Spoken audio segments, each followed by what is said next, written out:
And welcome to another edition of the most consistent, prolific, and dedicated uploads in YouTube's history. This is the dynamic Sean's View Entertainment on YouTube.com. Make sure to like this video and subscribe. And what has been a newsworthy week as it concerns certain superstars being frustrated with their spot or frustrated with creative or not liking their position within the company following the news that Dolph Ziggler could be leaving the WWE soon. Now, apparently, Jack Swagger's morale has been getting worse during his time off from WWE.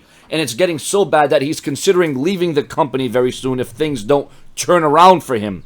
Swagger hasn't been involved in anything significant since his feud with Rusev ended last year. Now, every now and then, WWE will bring Swagger in for a random one-on-one match like they had against Bad News Barrett a couple of weeks ago on SmackDown.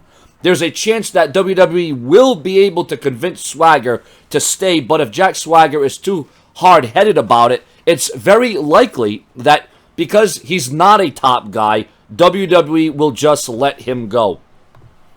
And, you know, that's a horrible thing because Jack Swagger has all the skills, all the ability, all the agility. I mean, Jack Swagger has everything it takes, but at the end of the day, it's the way that the WWE just sees to go over him. You know, ever since the Weed the People incident.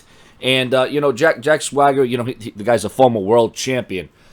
He could go on to do bigger and better things, but for some reason or another, the WWE just wants to use him as an enhancement talent. They just want to use him as a jobber. They want to make him look like a joke. You know, ever since Zeb Coulter left the picture, Jack Swagger, quite frankly, hasn't been able to overcome that. You know, Jack Swagger is definitely a threat. He's definitely a challenge, but when the WWE uses him as just an enhancement talent to get other superstars over, so to speak, then that's where Jack Swagger kind of loses that credibility because Jack Swagger does have what it takes.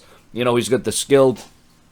He's got the height advantage. You know, like I said, all of it could come together for Jack Swagger, but for some reason, the WWE chooses another path, and if they just choose to not do anything with Jack Swagger, well, then, you know, Swagger is right to just want to leave the company. So now, this year alone, we could end up seeing Ziggler and Swagger, two former world champions, leaving the WWE. I guess time to bring up NXT.